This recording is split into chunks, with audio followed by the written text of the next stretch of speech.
Here we are. It ain't pretty,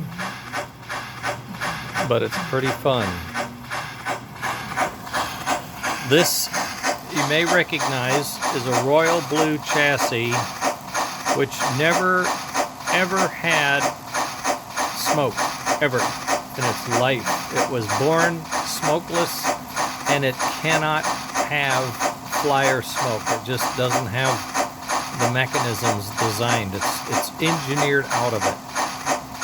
So we have this 3D printed smoke housing, a little motor with a fan in front of it, sucking air in through these gills, sucking the air into gills and pushing it out the stack.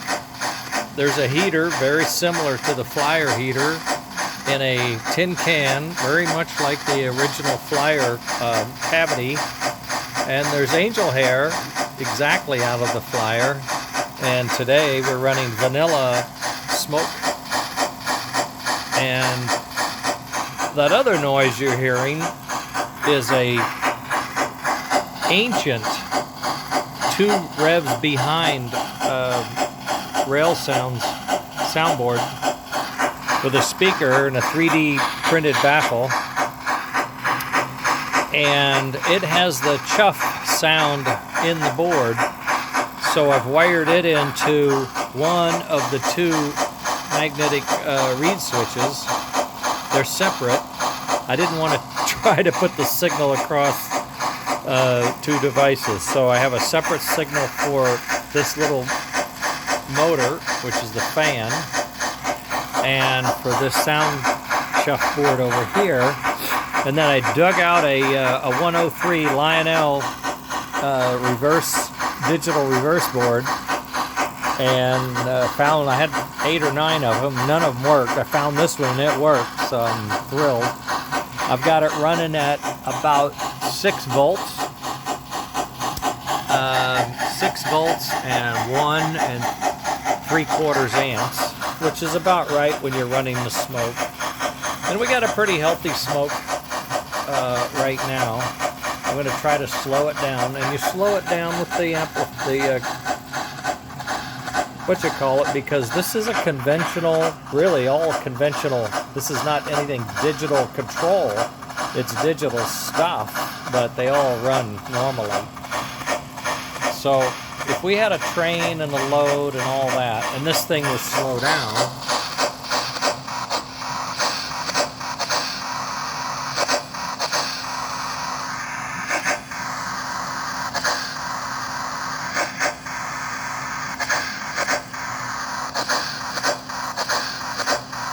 you would see chuff. See what I mean? I can't run it slow enough just because. So this is smoke with puffs, and the puffs are approximately 2 per revolution. It's not deadly accurate. This is my absolute first assembly of this functioning. The trigger is off of this little red gear. We've seen this before, seen this for several days now. I did find a small magnet. You can see it's down there spinning around. When the magnet goes by these little black pieces here, inside there are bimetal strips, and the magnet makes them touch, and that gives them contact. So they're an open and closed switch mechanically, and that gives us the pulse, what we call a pulse trigger, and that then triggers the fan motor, which you can be able to hear a rank, rank, rank. And it triggers this soundboard over here to send out a chuff sound. So that's what we got coming in and going out. The other beauty of this soundboard, and especially with this transformer, I have whistle and bell buttons.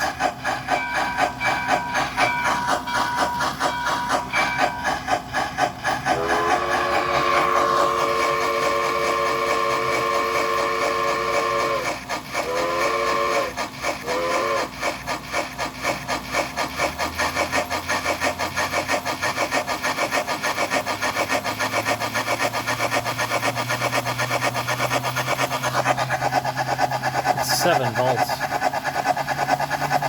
And this is the half-speed motor. 9 volts. 10 volts. It's getting mad at me. It's getting mad at me. I don't know what's coming loose or getting hot. I could hear a pitch change. I better stop. Oh, I don't know what's going on. At any rate, it's getting mad at me, I can tell.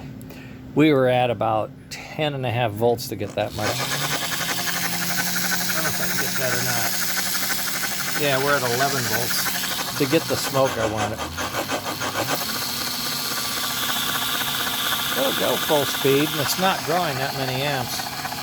Less than 1.5, 1.25. Notice when you slow down, it draws more amps, and that's because this power inverter over here is maintaining that 11 volts no matter how low I go here. So it'll take more amps and convert those to volts and send it out.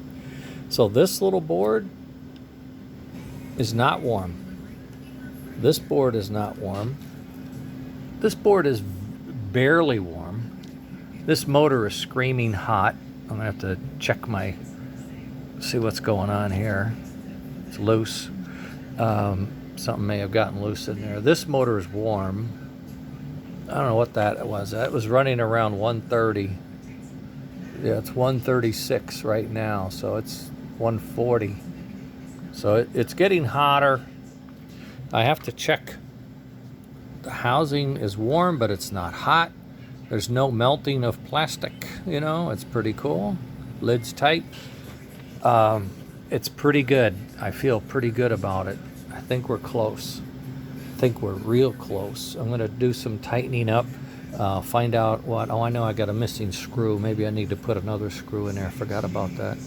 Oh, and that's probably causing a misalignment. Okay, that's probably what that is. Okay, so I'll get on to that, and maybe I'll get brave and try to cram all this into an engine.